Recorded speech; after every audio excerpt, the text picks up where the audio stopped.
समास मराठी व्याकरणातील एक महत्त्वाचा घटक. नमस्कार मित्रांनो, अभ्यास ट्री या यूट्यूब चॅनलमध्ये आपल्या सर्वांचं स्वागत आहे. महा-टी-ई-टी आपण सध्या तयारी करत आहात आणि त्यामध्ये पेपर 1 व पेपर 2 साठी महत्त्वाचा असलेला हा घटक.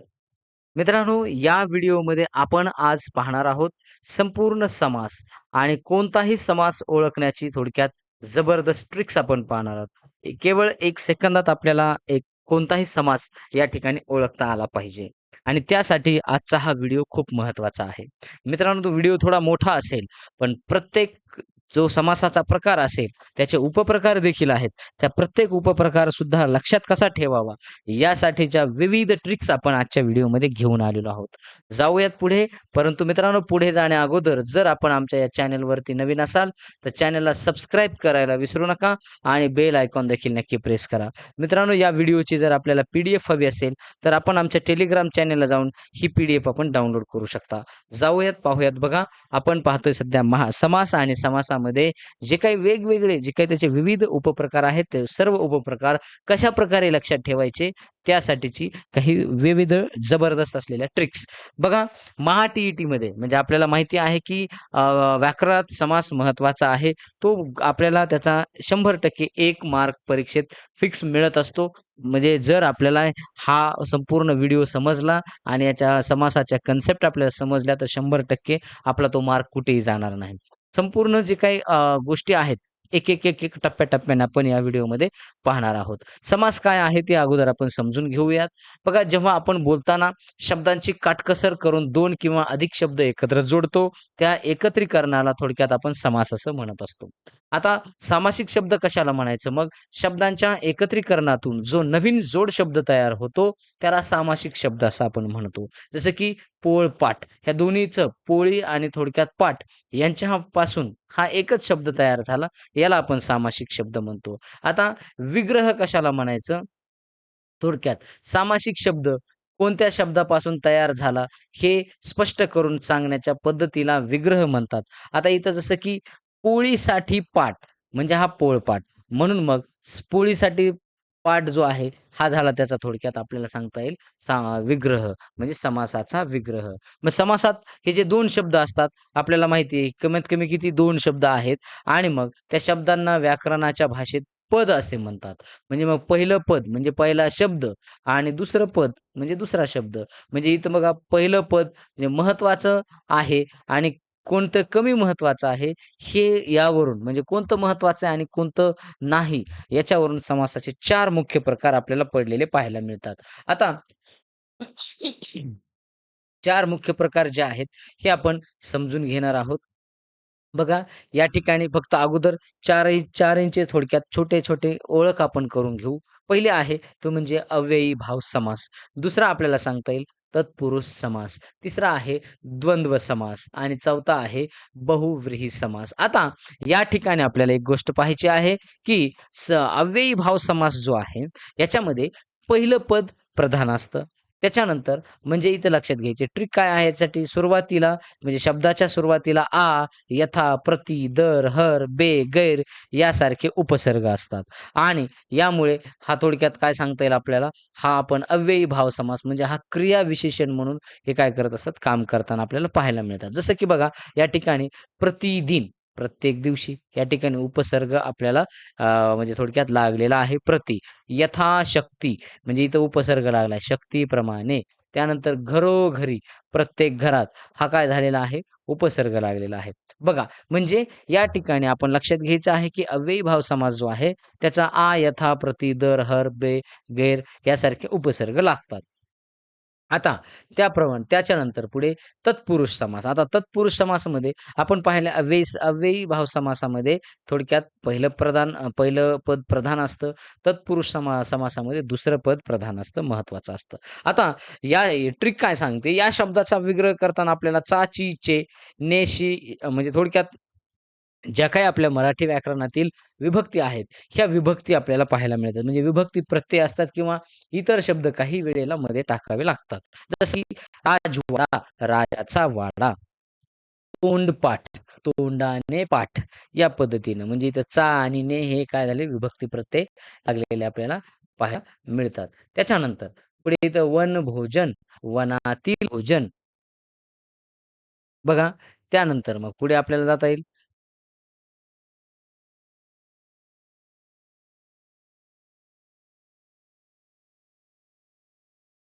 हां. बघा या ठिकाणी पुढे आपल्याला सांगता येईल तोंडपाठ, वनभोजन, देवपूजा म्हणजे देवाची पूजा. त्यानंतर पुढे आता या ठिकाणी पुढचा जो घटक आहे, म्हणजे पुढचा जो समास आहे तो द्वंद्व समास. आता हा तिसरा याच्यात द्वंद्व म्हणजे दोन्ही पदं. मग दोन्ही पदं महत्त्वाचे आहेत. विग्रह करताना आणि, व किंवा अथवा असे शब्द लागतात. त्यावेळेला दोन्ही शब्दांचे पारडे समान असते. जसं की उदाहरण आपल्याला सांगता येईल आई-वडील, आई आणि वडील. खरे-खोटे, खरे किंवा खोटे. चहा-पाणी, चहा-पाणी व फराळाचे पदार्थ. त्यानंतर पाप-पुण्य, पाप किंवा पुण्य. म्हणजे या ठिकाणी हे दोन्ही पदं महत्त्वाचे आहेत आणि त्यांना उभयान्वयी अव्यय जे आहेत, जसं की कोणते आणि, व किंवा अथवा असे शब्द थोडक्यात त्यांचा विग्रह आपल्याला पाहायला मिळत असतो. आता बहुव्रीही समास. आता बहुव्रीही समास जे आहे, म्हणजे दोन्ही पदे गौण असतात. लक्षात घ्या. म्हणजे आपण पाहिलं अव्ययीभाव समासात पहिला शब्द काय आहे? थोडक्यात महत्त्वाचा आहे. दुसरा आपण पाहिला त्यामध्ये आपण लक्षात आपल्याला येत आहे, की त्यावेळेला दुसरं पद हे महत्त्वाचं आहे. तिसरा पाहिला मग त्याच्यामध्ये दोन्ही पदं महत्त्वाचे आहेत आणि आता चौथा समास पाहतोय त्यामध्ये दोन्ही पदं महत्त्वाचे नाहीत. म्हणजे यावरून आपल्याला ही गोष्ट लक्षात येईल, की बहुव्रीही समासामध्ये दोन्हीही पदे जी हे आहेत हे गौण आहेत. आता मग दोन्ही शब्द महत्त्वाचे नसून ते एकत्र येऊन तिसऱ्याच गोष्टीचे विशेषण बनतात. जसं की उदाहरण आपण या ठिकाणी पाहूयात. नीलकंठ, निळा आहे कंठ ज्याचा तो शंकर, त्याला नीलकंठ म्हणतात. त्यानंतर गजानन, गजाचे आहे आनंद ज्याला, म्हणजे गजानन म्हणजे गणपती. म्हणजे याचा अर्थ यावरून आपल्या लक्षात येईल, की हे बहुव्रीही समास आहे. त्यानंतर दशमुख, 10 आहेत मुखे ज्याला तो, म्हणजे तो कोण? रावण. या पद्धतीने आपल्याला सांगता येईल. आता हे बहुव्रीही समास. मित्रांनो हे 4 महत्त्वाचे जे घटक आहेत किंवा 4 जे महत्त्वाचे समास आहेत, हे समास आपण लक्षात घ्यायचे आहेत आणि हे 4ही समास कशा पद्धतीने लक्षात ठेवायचे? तर पहिला बघा यासाठी हा एक ट्रिक लक्षात ठेवायची. द्वंद्व म्हणजे या ठिकाणी म्हणजे याच्या म्हणजे अव्ययीभाव, म्हणजे तत्पुरुष, म्हणजे द्वंद्व आणि म्हणजे बहुव्रीही. हे 4 गोष्टी आपण लक्षात ठेवायच्या आहेत. कारण गडबडीत आपण कोणतं पद आहे, आता हे पदावरून लक्षात ठेवू आपण. पहिलं पद अला काय पहिलं पद महत्त्वाचं आहे. ते म्हणजे तचं काय दुसरं पद महत्त्वाचं आहे. द्वला काय दोन्ही पदं महत्त्वाचे आहेत आणि बचं काय थोडक्यात तिसरं पद महत्त्वाचं आहे. म्हणजे यावरून आपल्याला लक्षात येईल, की हे थोडक्यात अला अव्वल, अव्वल म्हणजे पहिलं पद. तला तदनंतरचे म्हणजे दुसरं आणि द्वला दोन्हीवी आणि थोडक्यात बला बाहेरचाच म्हणजे तिसरंच पद महत्वाचे आहे, दोन्ही नसून. आता हे आपण लक्षात ठेवायचं. आता या ठिकाणी बघा, पुढे आपल्याला आपण जर पाहिलं तर हे 4ही समास जे आहेत, यांच्यासाठी पण यासाठी एक छोटीशी आपण रचना कविता जी आहे ती लक्षात ठेवायची. पहिला आला अव्ययी भाव, पहिलाच शब्द त्याचा राव. म्हणजे अव्ययी भाव कोणता आहे? पहिला. दुसरा आला तत्पुरुष, दुसऱ्या शब्दावर तो खुश. द्वंद्वमध्ये होते भांडण, कारण दोघी आहेत समान.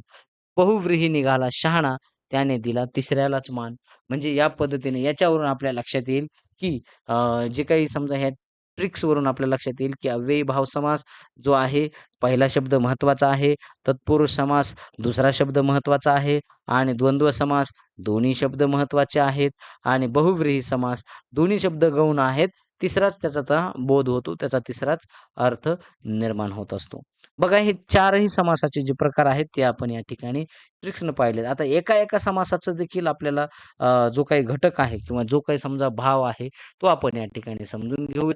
बघा रचना कशा पद्धतीने आहेत ते देखील आपण या ठिकाणी समजून घेऊयात, की आता पहिला आहे मग या ठिकाणी अव्ययी भाव समास. हा ओळखणे अत्यंत सोपा आहे. कारण या समासाची स्वतःची अशी काही खास लक्षणे आहेत. बघूयात मग काय आहेत. अव्ययी भाव समास त्याला म्हणायचं. अव्यय कोण असतं? ॲडव्हर्ब म्हणजे थोडक्यात क्रियाविशेषण आहेत. आणि मग ज्या समासात पहिलं पद महत्वाचं हे आपण आता लक्षात आलेलं आहे आपल्या. पद आहे. मग याला थोड्यात क्रियाविशेषण अव्ययाचं ते काम करतं म्हणून त्याला अव्ययीभाव समास म्हणतात. आता थोडक्यात याला काय म्हटलं जातं, की या समासात पहिला शब्द व्ही-आय-पी असतो, हे आपण लक्षात घ्यायचंय. मग आता उपसर्ग लक्षात ठेवायचा. उपसर्ग म्हणजे अव्ययीभाव समास. आता बघूयात मग या ठिकाणी संस्कृत उपसर्ग लागून काही अव्ययीभाव समास तयार होतात. तर बघूयात मग. सुरुवातीला यथा, प्रति हे शब्द लागतात. मग अजन्म, यथाशक्ती, प्रतिदिन. अजन्म म्हणजे जन्मापासून, यथाशक्ती म्हणजे शक्तीप्रमाणे, प्रतिदिन म्हणजे प्रत्येक दिवशी. या पद्धतीने हे झाले संस्कृत उपसर्ग लागून. आता फारसी किंवा अरबी उपसर्ग लागून आलेले जे उपशब्द आहेत. दर, हर, बे, गैर, बिन, बर हे शब्द येतात. म्हणजे इथं दररोज, प्रत्येक दिवशी, गैरहजर, हजर नसलेला, बिनचूक, चुकीशिवाय या पद्धतीनं. त्याच्यानंतर मराठी शब्दांची द्विरुक्ती म्हणजे मराठी शब्दांची पुनरावृत्ती होते. बघा एकाच शब्दाची 2 सलग मांडणी होते. जसं की घरोघरी बघा म्हणजे प्रत्येक घरात. पावलोपावली किंवा पावलोपावली असते प्रत्येक पावलावर. गल्लोगल्ली बघा हे प्रत्येक गल्लीत असं आपल्याला या ठिकाणी सांगता येतं. त्यानंतर बघा आपल्याला म्हणजे अशा प्रकारे हा अव्ययीभाव समास आपल्याला या ठिकाणी सांगता येतो. आता शॉर्टमध्ये बघूयात या ठिकाणी अव्ययीभाव समास कसा ओळखायचा? बघा पहिल्या शब्दावर अव्ययीभाव आहे की नाही हे कळून घ्यायचं. उपसर्ग बघायचा अगोदर.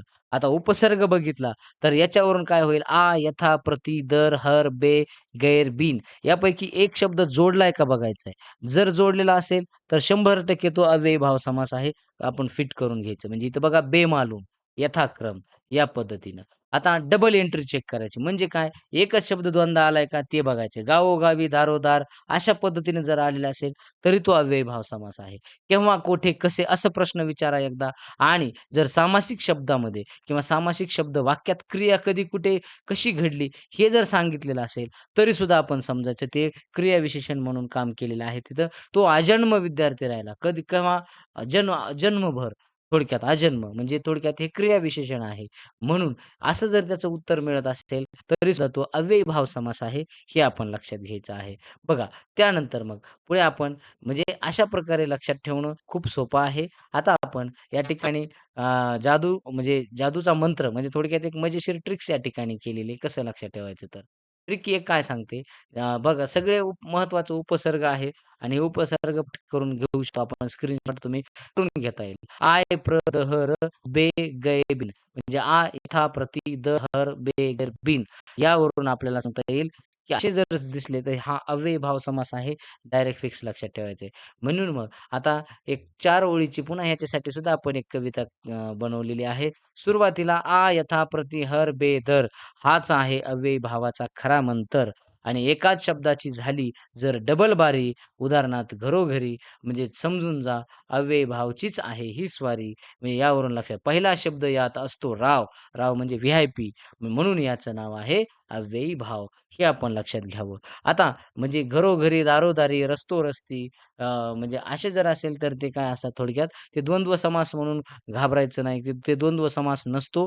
तो द्वंद्व वाटतात परंतु ते शब्दांची द्विरुक्ती आहे म्हणून तो अव्ययीभाव समास असतो. हे आपण पक्क लक्षात ठेवणं गरजेचं आहे. आता हा झाला पहिला आपला क्लिअर कोणता अव्ययीभाव समासाचा. आता तत्पुरुष समासाकडे आपण येऊयात. बघा तत्पुरुष समास जर आपण पाहिलं, तर थोडक्यात हा थोडासा क्लिष्ट आहे नक्कीच. कारण ह्याचे प्रकार बी सर्वात जास्त आहेत.